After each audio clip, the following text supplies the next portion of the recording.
I think that when you have a very long-standing friendship and you have a disagreement, it's happened in my life. I'm sure it's happened in Mm-hmm. yours. And in the moment, you're so angry at the person, and time passes, and you honestly forget why you were angry because when you're with the person again or you are reunited, there's a reason why you were good friends with the person, right? Right. Everyone's human, nobody's perfect. It's totally fine. There are different places in their life. Keep it moving, and totally I'm here for the reunion.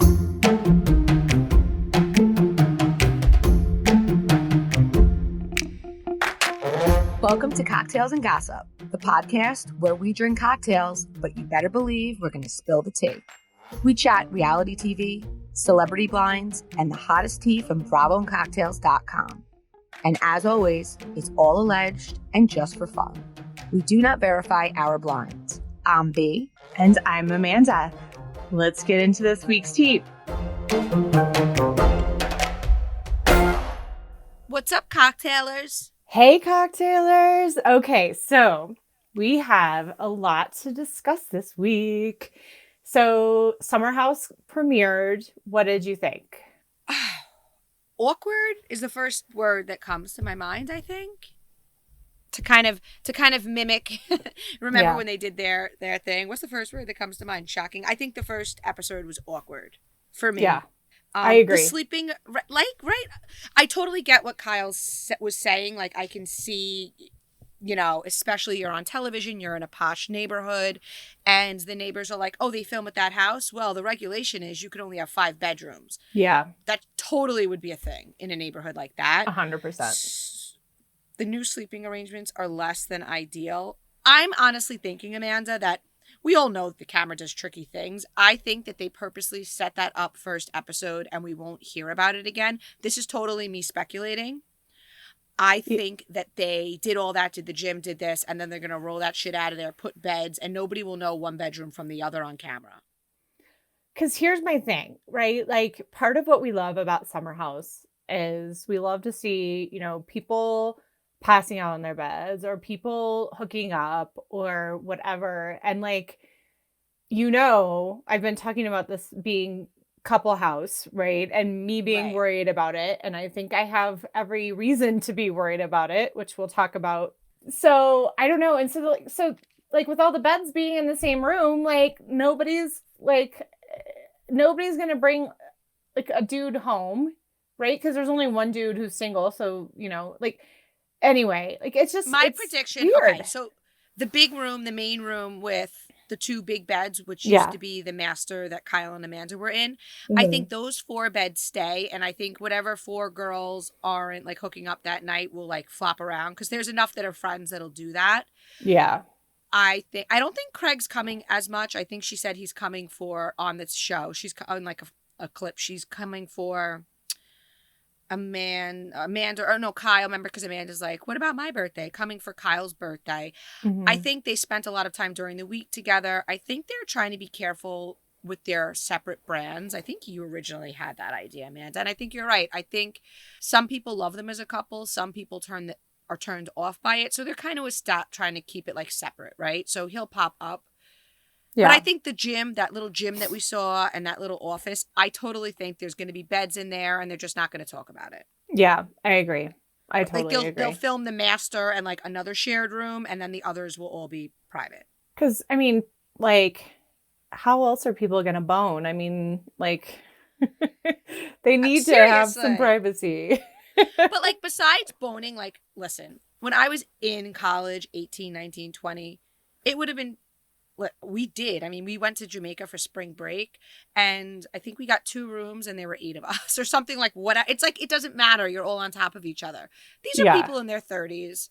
Okay. Yeah. And Kyle's 40. Like, you want your own freaking bedroom, like a bone. I don't know. Just, I'm an adult. I have my own apartment all week and I'm going to go to a summer house and sleep with 6 people. What is this? A hostel? Yeah. Yeah. Like, I agree.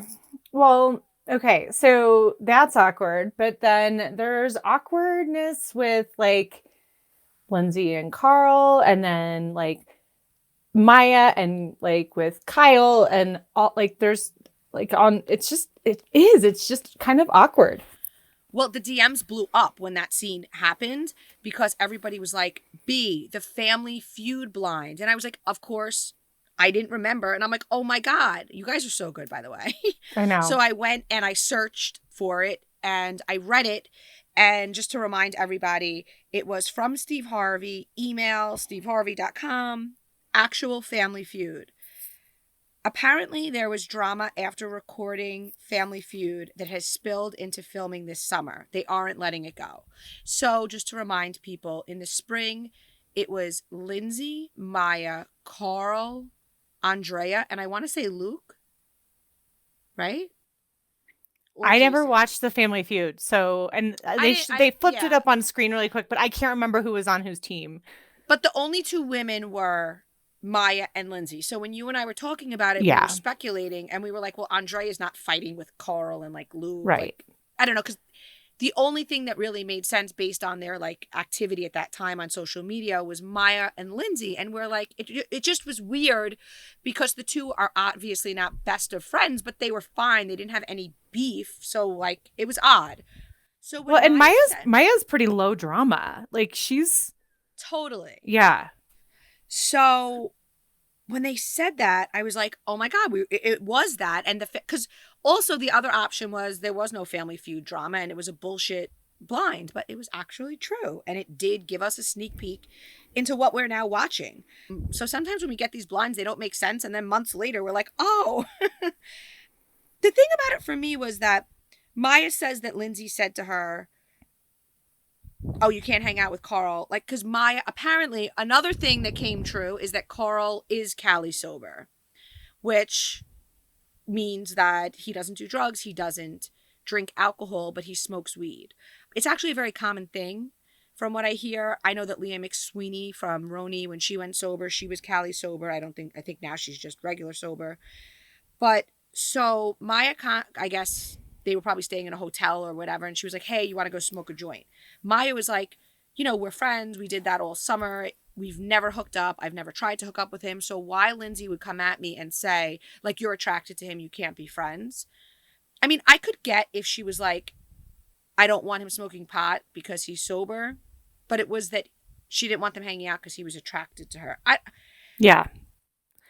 I find the whole situation to be very Lindsay. Like, she flies off the handle for dumb reasons, and I think she just creates drama when it just doesn't need to be there.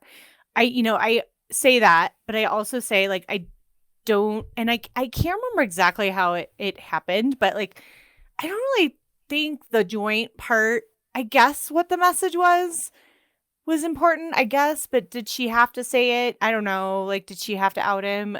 To me, it's kind of like one of those things where I can understand why he would want to keep that to himself, just because, like, I don't judge, but a lot of people would if he's saying that he's sober. I think pot I think of as different anyway. It's legal in most of the states in the US, and it's been proven to not be addicting the same way drugs and, alcohol and stuff are. But I think it should be his story to tell and not hers.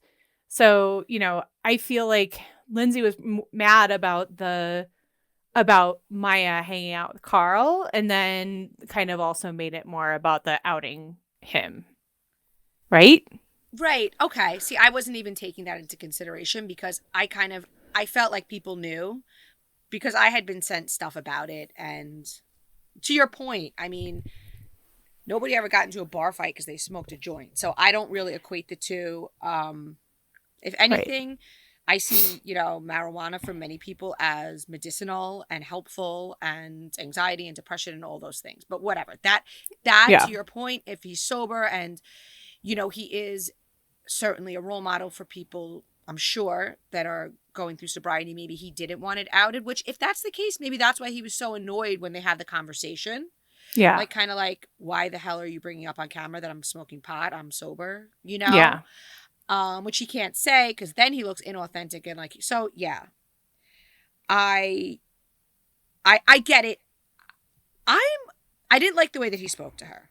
Yeah, I didn't like, and then on Watch What Happens Live, I didn't like how he dismissed their friendship and just made it like they were tight in the summer, and It was just dismissive. And we all know it's like, of course, you're not talking all the time because you're platonic friends. But then when you're in the house together, you're tight. That's the whole point. And now you're back in the house together. Like, you know, like he just was very dismissive of her. I get he was trying to take the heat off Lindsay. And then Lindsay says like, oh, it's not going to be another summer where everything's my fault. Well, you came at Maya. Yeah. Like he could have just said, no, I'm not smoking. I'm not smoking. And by the way, I'm not really smoking anymore. Or blown her off or whatever. Like, you know, and Lindsay has so many guy friends. Yeah. I don't know. I think it would be different. It would be different if Carl and Maya had made out the way, say, Carl and Ciara had, right? There was a flirt there. There was a little something. With Maya, it really seemed totally platonic, and they would chat when everyone was partying because they were more mellow, which makes sense because they were high. I don't know. Which, speaking of Vanderpump, I gotta just say that I'm watching Vanderpump last night, and I'm like, oh my God, Ariana is high as a kite. Like, oh, that's so funny. Most of the entire, like the whole scene when they're sitting, I know I'm totally jumping around, but I'm like, because I'm like, I keep looking at her. She's making all these like funny faces and like over exaggerated kind of things. I'm like, she's totally high. It's so funny. Anyway, again, not judging, but it's just funny. I don't know. I also think though, Amanda, like when I was watching Carl and Lindsay, I'm like, they clearly don't want to be here. They're here for the check. Yeah. It's almost like they have disdain for everyone in the house. I know that they have friction with Kyle and maybe Amanda to some extent. But to me, it's a party show. Single, sober, whatever.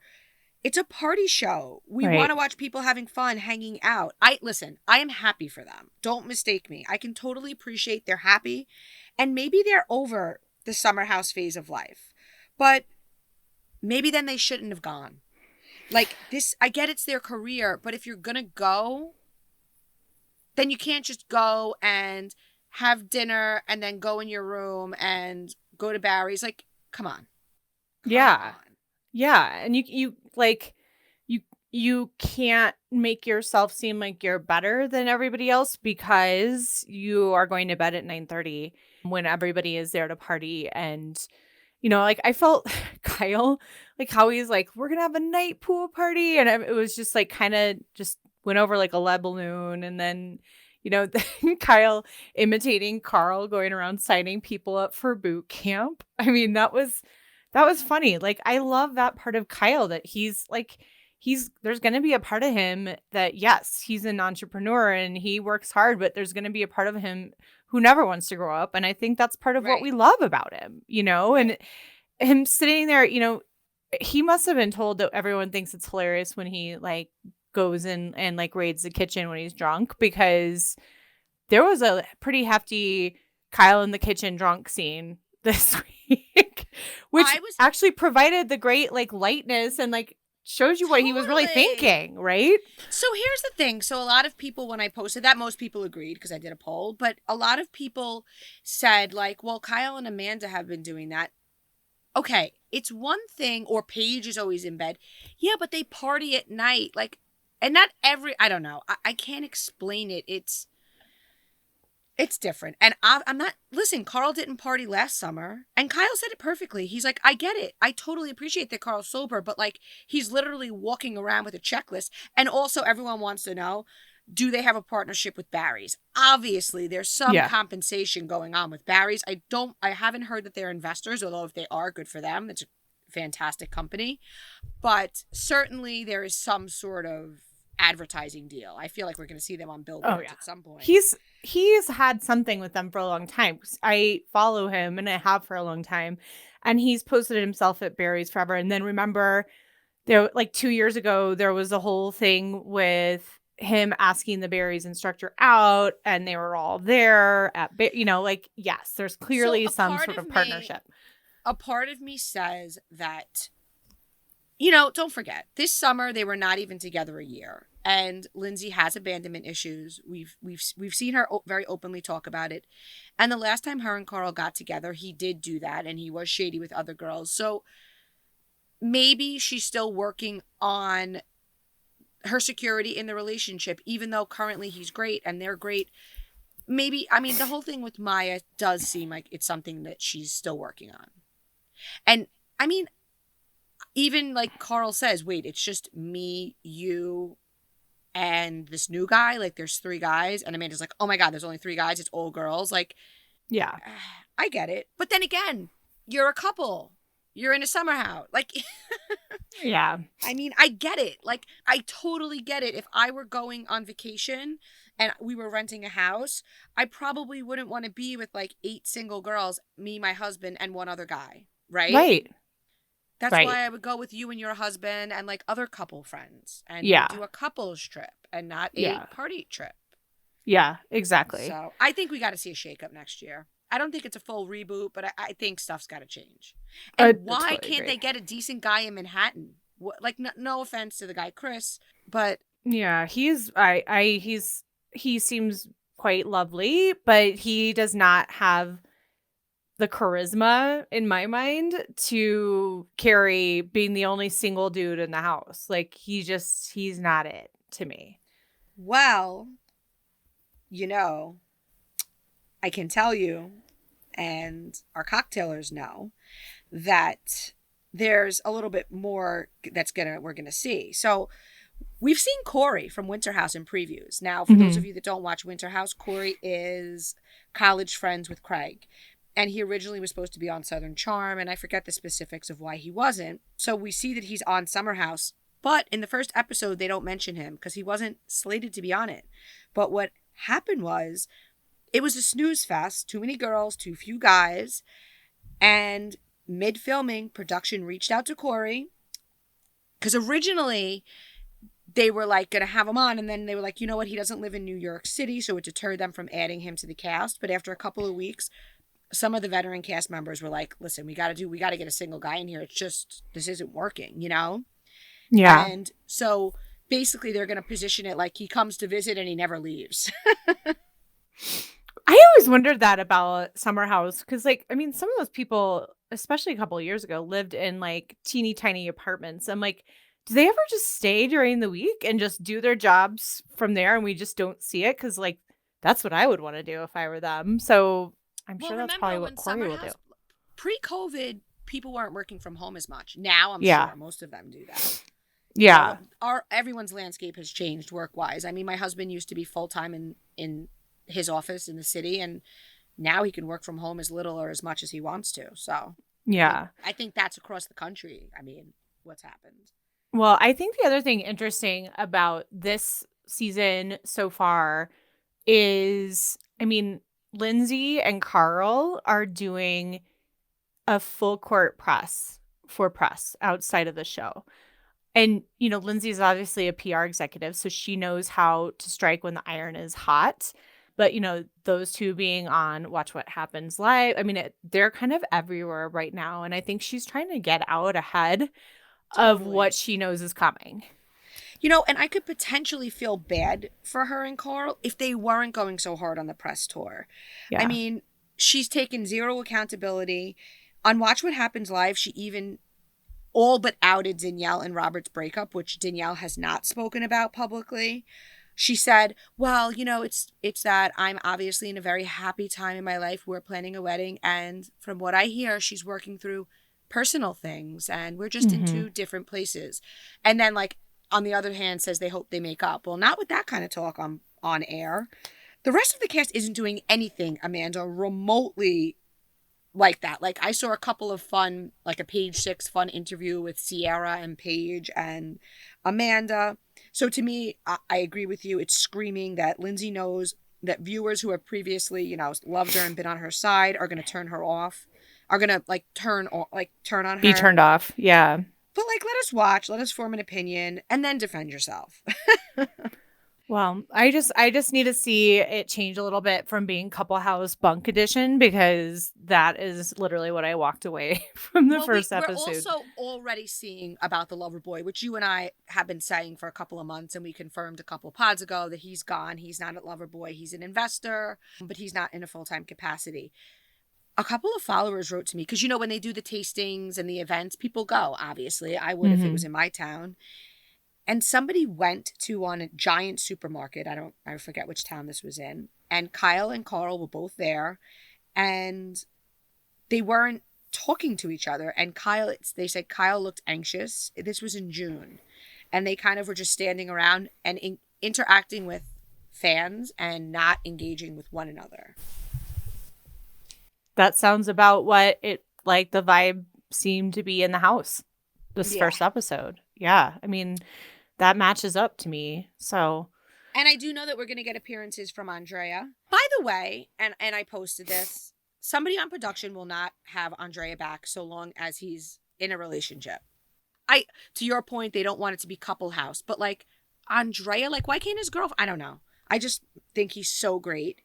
And we are not going to see Luke. And, you know, I wonder if that whole story is ever coming out. Well, you know, why all of a sudden has he disappeared? Well, I mean, we know that something happened at Winter House. We don't know what the whole story is, but I'm imagining that this is not a coincidence. So. Oh, wait. Your thoughts about Giselle going to the premiere with Jason from Winter House, the Summer House premiere in Manhattan? Yeah.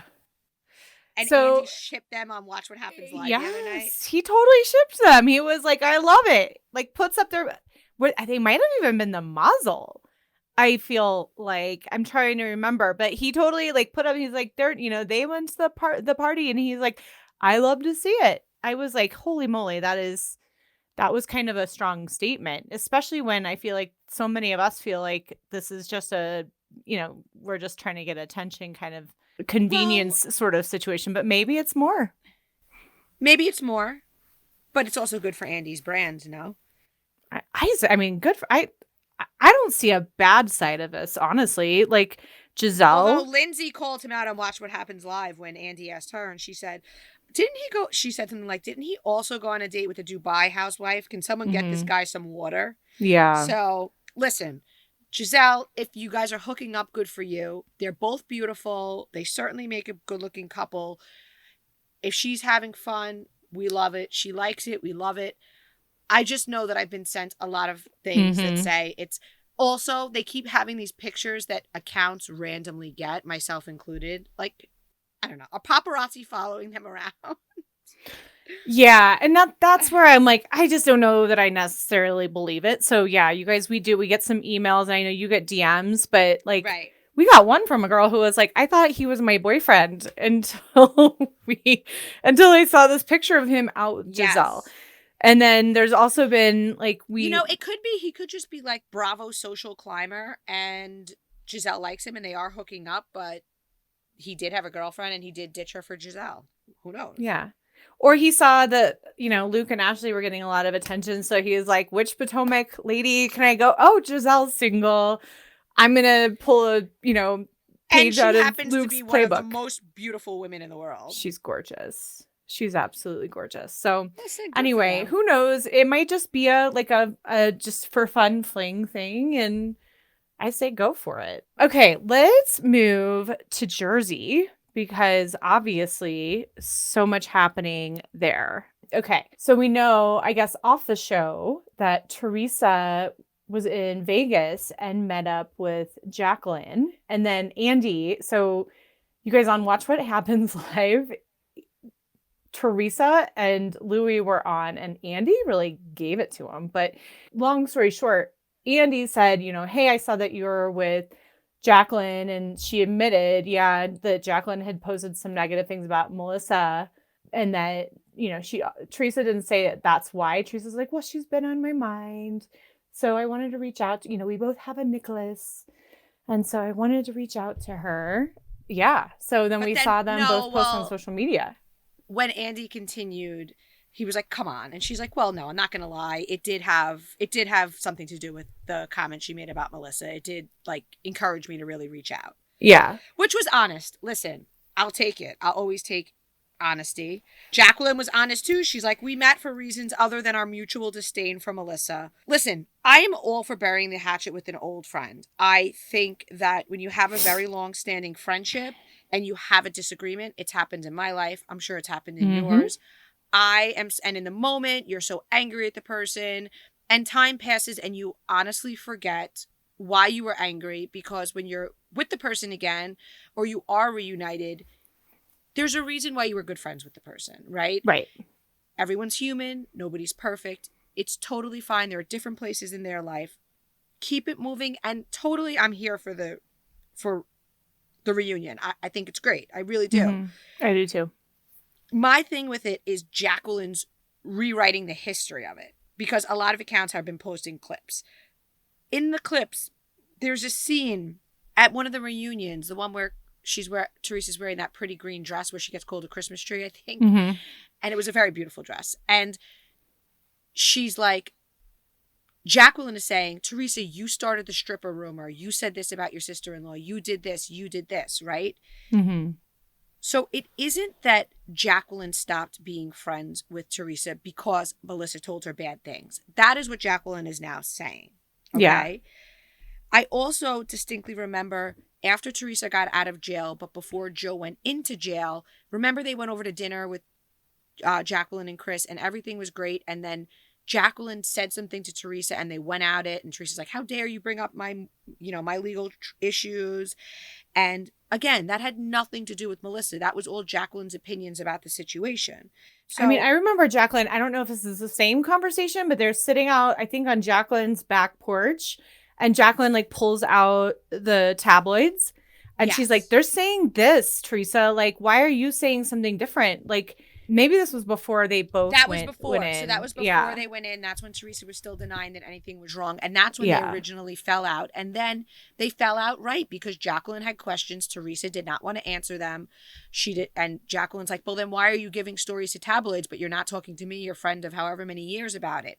That is why they fell out. Then when they tried to make up, they still didn't because Jacqueline. So it was not Melissa. I think that it's easy to forget and, well, it's not so easy when it's on camera, but Jacqueline's mad because once Teresa and Melissa were on good terms all those years ago, there was no space for her on the show because Teresa and Melissa didn't need or particularly want her there because Teresa was done with her at that point. She was angry at her. Now, looking back on it later, I think that it's easier for Jacqueline to forgive Teresa because they were friends. They did have a history. They did care about each other. Whereas Melissa, she never cared about her one way or the other. So what does she care about? You know what I'm saying? So like, let's play Melissa. We both don't like her now. I always just thought, the thing I really liked and respected about Jacqueline is that she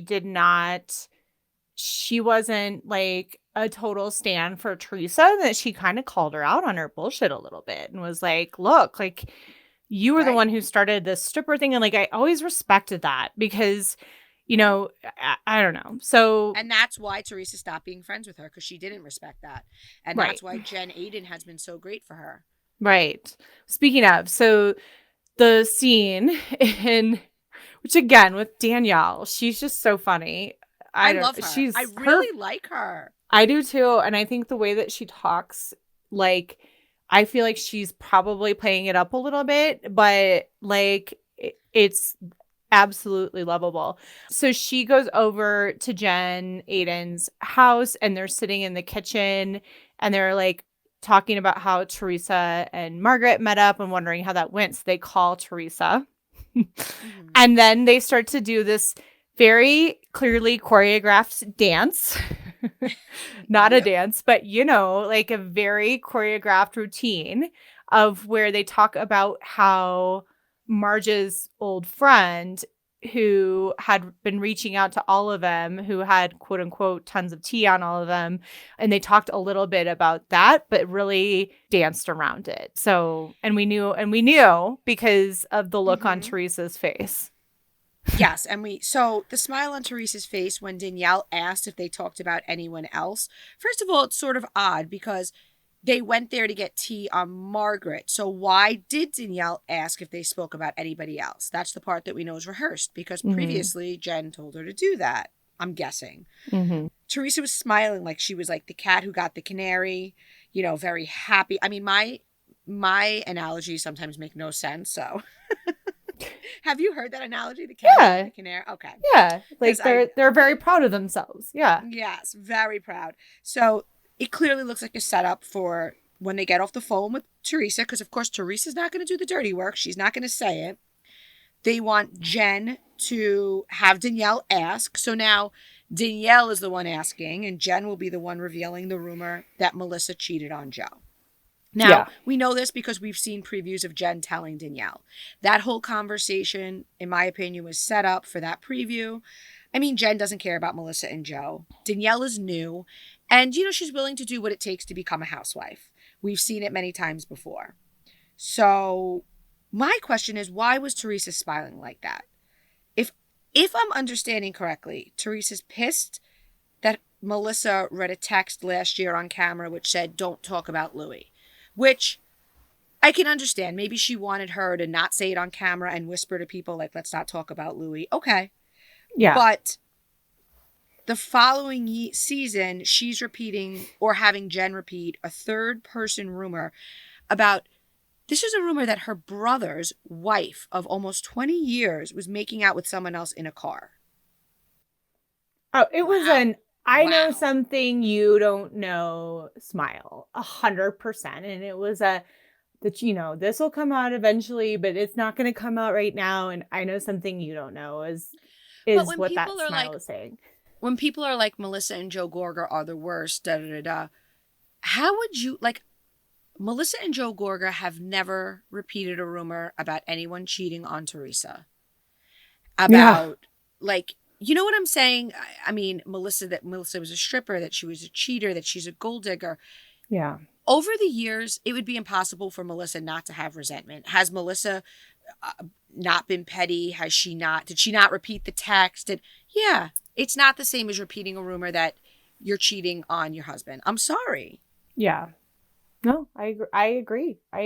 And I commend Melissa for not going as low, because I'm sure she's had stuff that she could go low on, or at least not that we see. So not that I'm turning into a Melissa.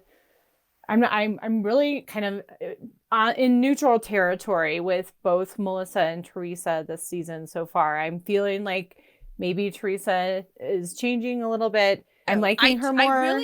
I really do think that she is trying, and I think that we see that. But I also think that then you see that she's about to have Jen repeat the rumor, and it's like, is she changing? Yeah.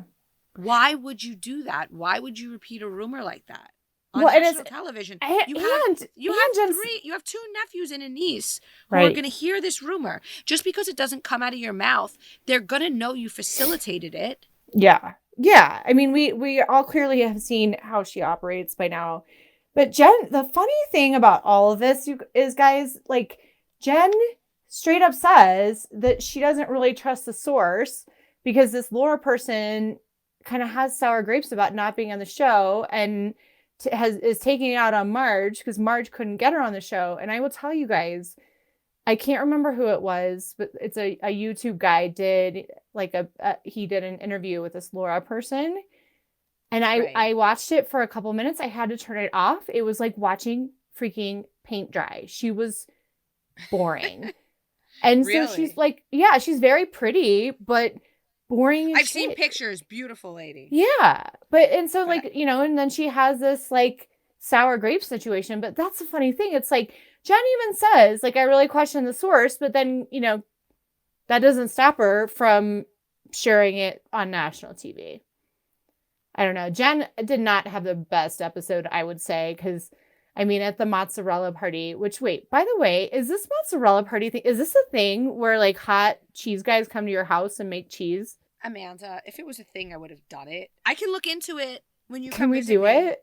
I'm sure they'd come to me. I don't live that far. That looks like so much fun. And anyway. Listen, everybody's got a price. If you're willing to pay to have a mozzarella party in your yard, yeah, and I would love a party like that.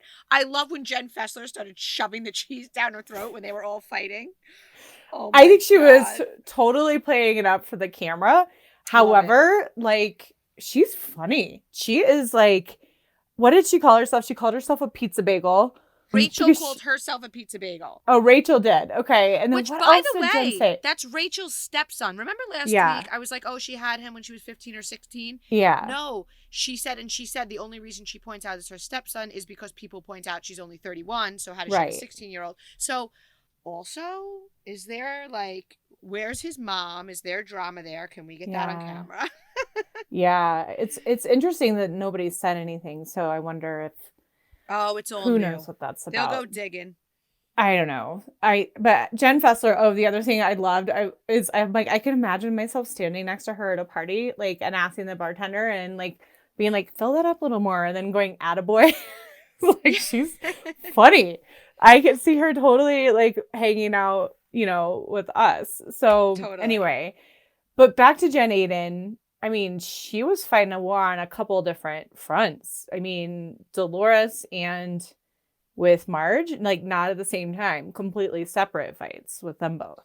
Her behavior is erratic. I don't even remember what the fight about Dolores is about. I remember I don't either. I was going to ask you. Dolores calling her the C word at the reunion.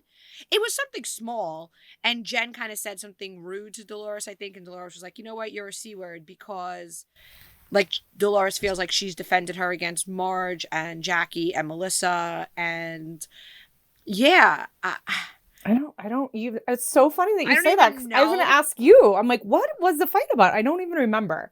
It's Cocktailers nothing big. will know. I don't remember. Yeah, cocktailers, tell us. I mean, Teresa was clearly siding with Jen, and although she says she's good friends with both and she doesn't want to side, she totally resents that Dolores stays neutral with Melissa and Margaret, because we know about her in Soldiers.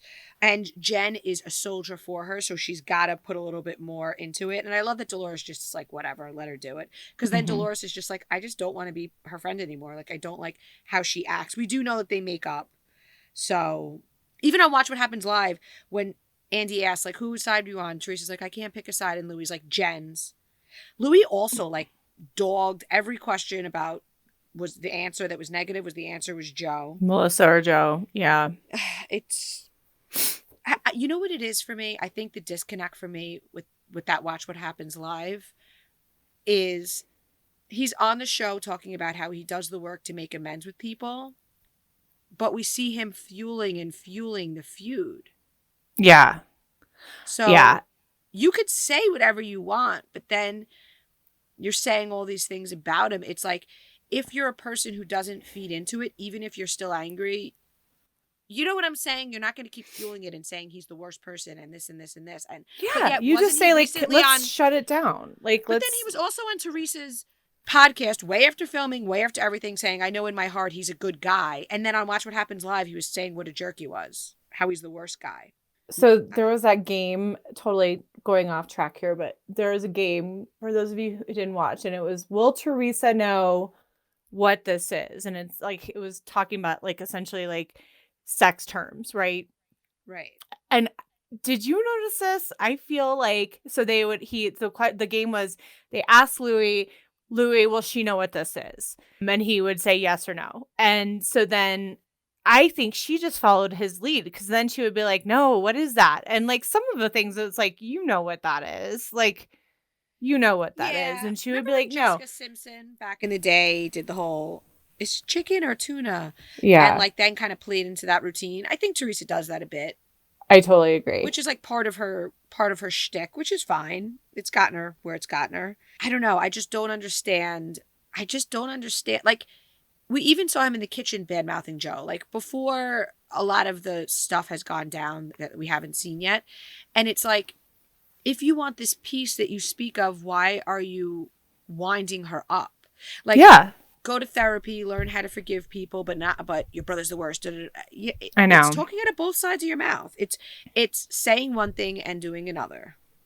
Yeah, I totally agree. Okay, what else do we have? What else do we have on Jersey? Oh, we can't ignore when Andy, by the way, really went in on them. He did on both of them. He was hard on them. What about when Andy said, oh, so, we know that you were asked to leave your company. What are you doing now? And Louis just says, I started another company. And he's like, okay, what kind of company?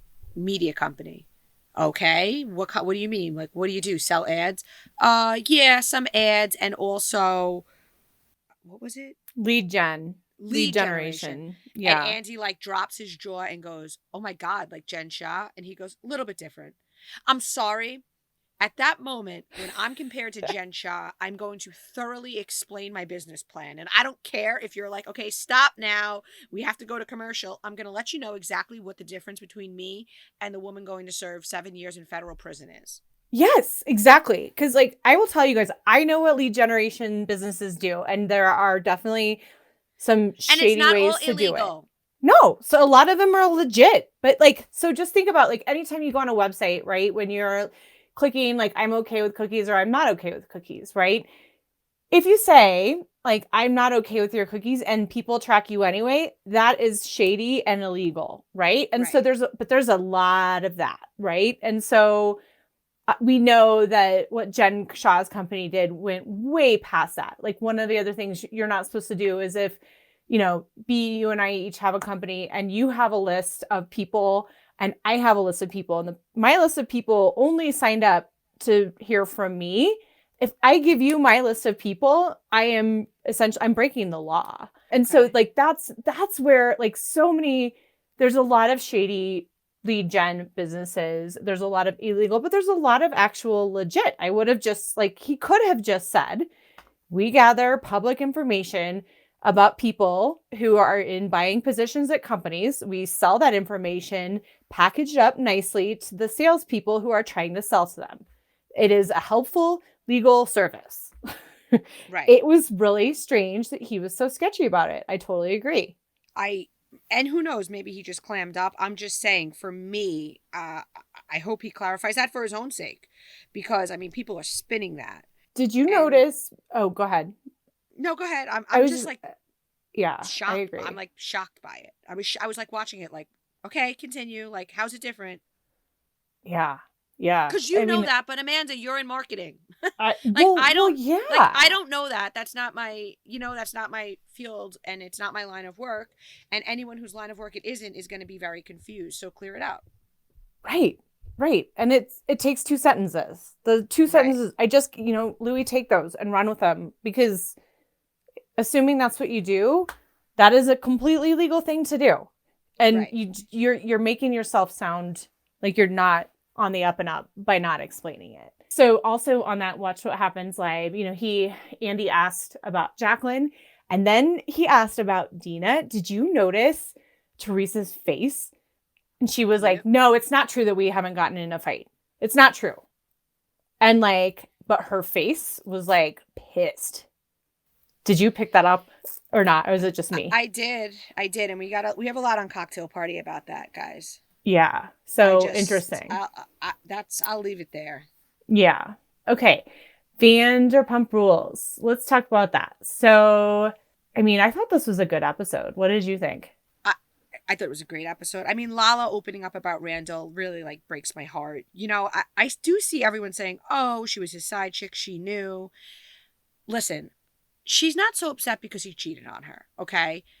If it was just that, I think she would be like, okay, well, it sucks, but I was his girlfriend. And I don't know if people have read that LA Times article. It was an expose. It is disturbing. And there is more stuff out there that is even more disturbing. I think that, Lala's very open, that she was very deep into her own addiction when they got together. She's a mother now. That changes you. You can see her fear for her child, her custody battle. What did you think of Lisa's conversation with her? So, it's something I love about Lisa. Like, she pushed Lala pretty hard. She said, surely you knew something. And, I don't know. Like, I have said this before on the pod. I will say it again. Like, I don't believe that people in relationships, know exactly what the other person does all day, right? Like, so I can totally see a world where Lala thought everything was okay. She, from her perspective, like she got to renovate and move into this multi-million-dollar home. She's not asking to see Randall's books, right? It's that power differential, okay? Yeah. As opposed to Jen Shah and Coach, who were the same age and went to college together. She is this young 25-year-old girl. She sees him as older and established, and she's not going to question what he did to have this level of success. It's totally different. Yeah.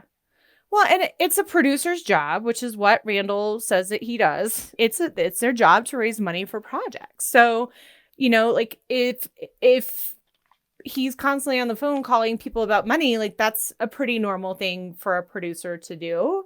Right. And so if he kept his tracks covered with all the other crap that he was doing, you know, in the office and the cheating, like how would Lala have known about that?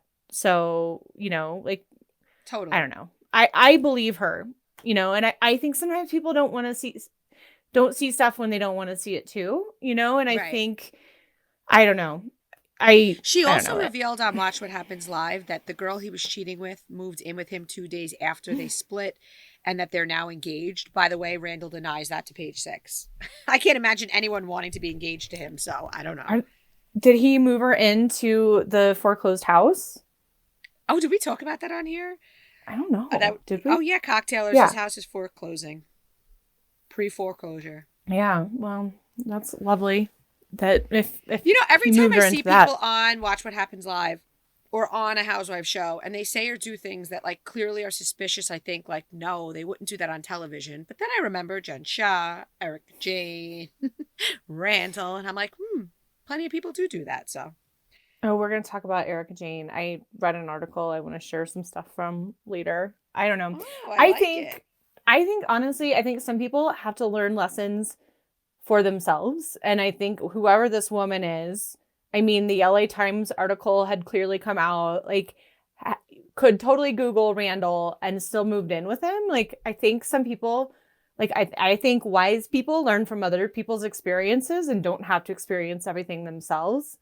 I don't know. And of course, classic Sheena comes and sits Tom down at the party, at the Daily Mail party. And Tom thinks that she's going to like try to set him up, but she asks him to be on the podcast. Of course. And then, of course, she like blabs and is like, well, I mean, it's not like Katie hasn't been out, you know, and slept with other people and been on dates with other people. And like Tom gets this look on his face. And I literally can't tell if he knew the whole time or if he didn't know and then played it off like he did know. I think he didn't know. I think whether he knew or not, Sheena is low down for doing that. Mind your business. Where's your husband? I understand that you don't want your storyline to be that your husband's a deadbeat who owes a lot of money for his 2 children in Australia, but give me a break. Also, shout out to my girl Victoria at The Reality Rewind. It's a great account. Please follow her. She posts a lot of first of all, she posts a lot of like old stuff, like old businesses, different housewives. Very interesting account. It's different. It's not just gossip. And she posts very insightful stuff too. She's a very bright chick. She tweeted that, do we think that Tom and Tom, like they're setting them up for a spinoff? I could see that. Right. The business partner got a lot of camera time. I noticed that. Like, normally, like, you know, yes, he can kind of go on and be like, oh, these guys didn't really know what they're doing. But I'm like, he got a lot, quite a bit. Right. Also, I like that Schwartz was on Watch What Happens Live recently and said he's single. Amanda, do you want to read what we got in November? Yes. Okay. So it says subject line is not so innocent. The bar star ex-husband has been telling the press it, quote unquote, stings about his ex-wife's romance. She doesn't and never has had a boyfriend since their breakup. He, on the other hand, has a girlfriend he practically lives with. No, it's not the girl from the show that he made out with, but it's a girl who he was friends with somebody who is friends with someone in their circle. It seems like someone is scared that if it comes out that he has a girlfriend who basically lives with him, he'll be painted as the bad guy. Easier to make it seem like his ex moved on first. And then yesterday, this was essentially confirmed. So the girl in question is apparently a hairdresser who's friends with the group. She's not I'm not saying she's never been on the show in the background, but she's no one that we would know if we said her name. Mm-hmm. But yesterday, Ariana posted stories to her Instagram, and there was like a hand, you didn't see the face, playing with his hair. Eagle-eyed followers placed her nails in following stories, and indeed, it's the same hairdresser that people were talking about in November. So, very much not single. Well, I mean, you know, just when we were talking about these guys being so raw and honest, I mean, realizing that Tom's hiding his side chick from the cameras, like, is a pretty big disappointment. I just think he's really not who everyone thought he was, that he's this like, you know, like sweet, dopey guy. I think that he's much more calculated than that, and I think he plays it well on television. I think he's a lot more like Sandoval than... I'm not saying Sandoval's a bad guy, but Sandoval doesn't pretend to be a Boy Scout. None of them do, and I think it's high time that we stopped thinking that Schwartz was somehow a Boy Scout. Yeah, I agree. I didn't tell you this, that I was rewatching, I guess it was last night, and I was rewatching last week's episode, and they were doing the never before scenes. You have to go back and watch this one. Lisa Vanderpump goes and fixes the toilet at SUR.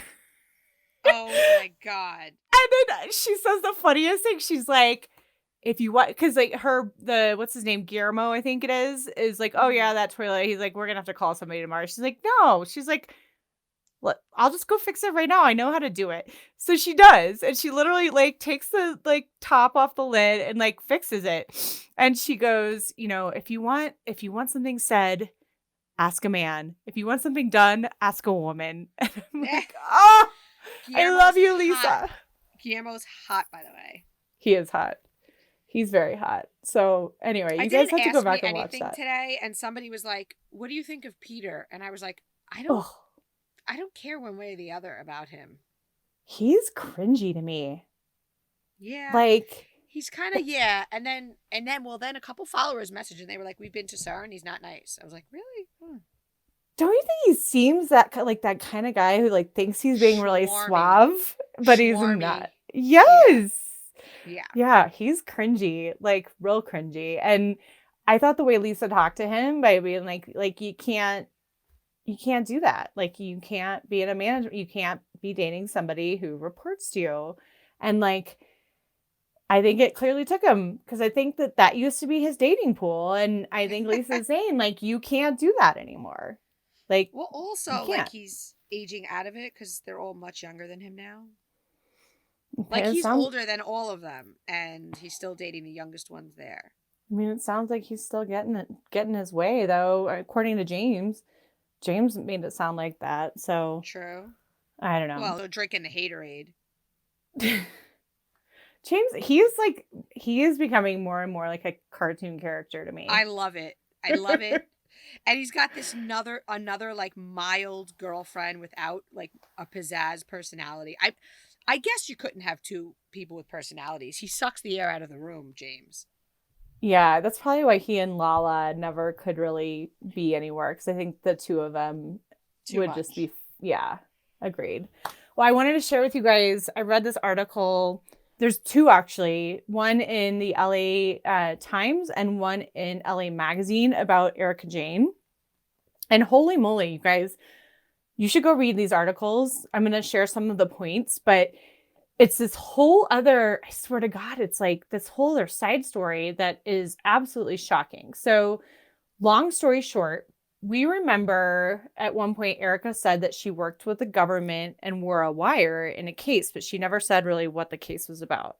Well, we find out that this case was about Erika's costume designers, Christopher Sala, P-S-A-I-L-A, I'm sorry if I'm not saying that right, and Marco Morante. So this duo they design under the label called Marco Marco, and they are famous actually in their own right because they do costumes for RuPaul's Drag Race and then some other TV. So they were doing her costumes for her live shows.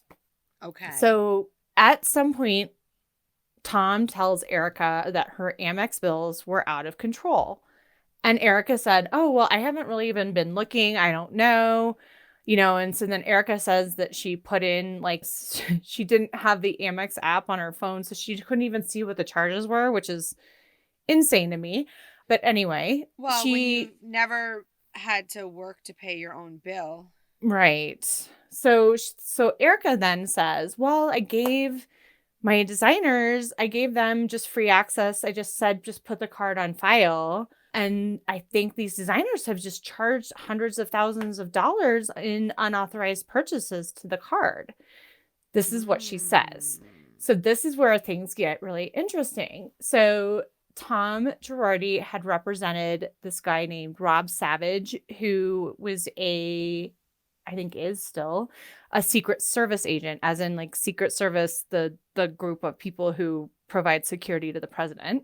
And Tom Girardi had represented this Rob Savage guy in a case having to do with something with his Volkswagen, and he represented him for free. And then funny enough, when like this thing started to go down with the designers, Rob Savage and the Secret Service are the ones who start to investigate the situation, which is not generally within their purview of the stuff, has nothing to do with, the president. Right. So here's the crazy thing.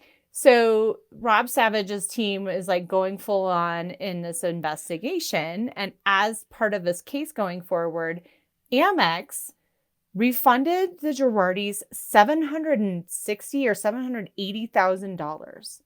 And that number was not based on anything. There was no investigation by Amex. Erica fully knows that she bought these clothes and was just lying to Tom. Well, that is what the article alleges. Yes, is that because what's so crazy. So they interviewed the designers, and the designer, he's like, I might have like accidentally overcharged like one time. He's like, but then he's like, and so he's like, so I said that at first because he was so confused by the whole thing that he even gave the Secret Service people. He was like, here's the password to our financial software. Like, go for it and look at it, right? Which is, But meantime, this guy, Rob Savage, was obviously in the pocket of Girardi and would just do whatever he wanted. Correct. Is Rob Savage still employed by the Secret Service? That is a really good deep dive question that I should look into. I don't know the answer to that. And I don't think the article said anything about that. But again, it's just another example of like Tom Girardi really using this whole like power exchange sort of situation. So the article continues to say, like, so the craziest thing to me is that Amex, because Amex is known for investigating, like, that they just gave them this money because the Secret Service said, like, that is insane to me. But so Sela, the first designer. I'm sorry. I just have to say the $787,000 couldn't have been charged in 1 month. It was over a period of time, right? Over a period of time. That's right. So as the years. Years. So at what point does it become my responsibility to not check my bills over the course of years and charging almost $1 million? 100%, right? Like Amex. What? That's what's so freaking weird about this, is that Amex just did it. Like, something is really shady to me about that too, because you're right. Like, there's usually a statute of limitations on how long they'll like go to what people get away with. Oh my God. I know, it's nuts. And so this is the sad thing. So these two designers, right? Like, have this very successful, they work with the circus, they work with TV, they do all this stuff. So the Secret Service, when they are doing this investigation, they come and do a huge raid on their business. So right. They talk about how they're just like sitting out on the curb while this is happening. And then, so after this raid happens, then one designer is told he couldn't leave the state of California. The other designer had to give up his passport and get regular drug testing.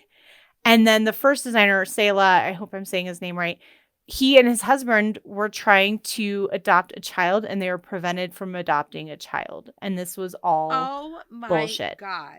Yes. And it's proven that this was all bullshit. Well, so what happened is Amex better give them their freaking money back. So Secret Service dropped the case when it became clear that like the stuff was going on with Tom, and that like they said because Erica wasn't. Yeah, they better drop Rob Savage from the payroll too. Yeah. So I don't know. I think we all want to know. This like nobody even knew about the story until these articles came out this last week. But like, shout out to the LA Times, man. The freaking collateral damage of Erica being like, oops, I got in trouble for putting too much on my credit card, and like, oh, it was these guys. Like, wow, it's crazy to me. So anyway, it's crazy to me, and I also know that they have been like, not only is their business ruined, they went into their own savings to do this. One of them had to use a recent inheritance from the passing of their father for legal bills. Like, these two men's lives are ruined. Yeah. I hate ending on this kind of note. I do too. But, all right, cocktailers, that is a doozy. Amanda, please look into the Secret Service. Yeah, I'll look into seeing if he is still employed by the Secret Service, and we'll keep following this because I have a feeling that now. Oh, this is a lot. Yeah, I think that now there's going to be, it could be too, you guys, like there could be stuff that's just been happening behind the scenes. But I mean, after reading both of these articles, it just really doesn't look good for Erica. I mean, the fact that they prevented them from adopting a baby is so heartbreaking. It's awful. And if you've seen the cat suits, so they're known for like the cat suits and they're known for the stuff on, like if you guys have watched RuPaul's Drag Race, I mean, these guys are genius. I mean, it's camp and over the top, yes, but I mean, it's also artistry, and like it just sucks that they got pulled into this and all these awful things happened to them and they didn't do anything wrong other than associating with the wrong people. Wow. So sad. We'll keep an eye on really it. But sad. yeah, you guys, like so much to talk about in and they Bravo probably world. hooked her up like when she was like, you know, got on television because she was a public figure. They probably hooked her up and gave her deals and everything, and there she went and took advantage. Wow. Yeah. Damn. Yeah. All right, it's cocktailers. heartless. It's busy over here in Bravo land. We're trying to keep up for you. Yes, and we're I guess we'll already have done it, but we are doing our monthly Zoom this week, so super excited to talk to everybody in super excited. Cocktail Party. We appreciate you guys. Our cocktail party is expanding every day. A lot of you guys gifted yourselves or were gifted Valentine's Day subscriptions, which we thought was so adorable and cute that when you guys started messaging me and I told Amanda, she made cute little ads like little Valentine's Day, and we thought that was really cute. Yes. We'll By see the you way, guys. speaking of really cute, and I'm so sorry to talk over you because I have a problem. It's called diarrhea of the mouth. Have you went and bought a Hallmark card recently, Amanda? Yes. Because like personally, like that money could have been spent on a cocktail party subscription. Thank you very much. They're like $8. They're more than a cocktail party. And not even like the fancy ones. Like, what the heck? No, yeah, like the really nice ones are over 10 now. I totally agree. Can I eat this card? Is it edible? Will it get me drunk? What is the story? Like, I can't. I can't deal. All right, cocktailers. Till next time. Talk to you guys soon.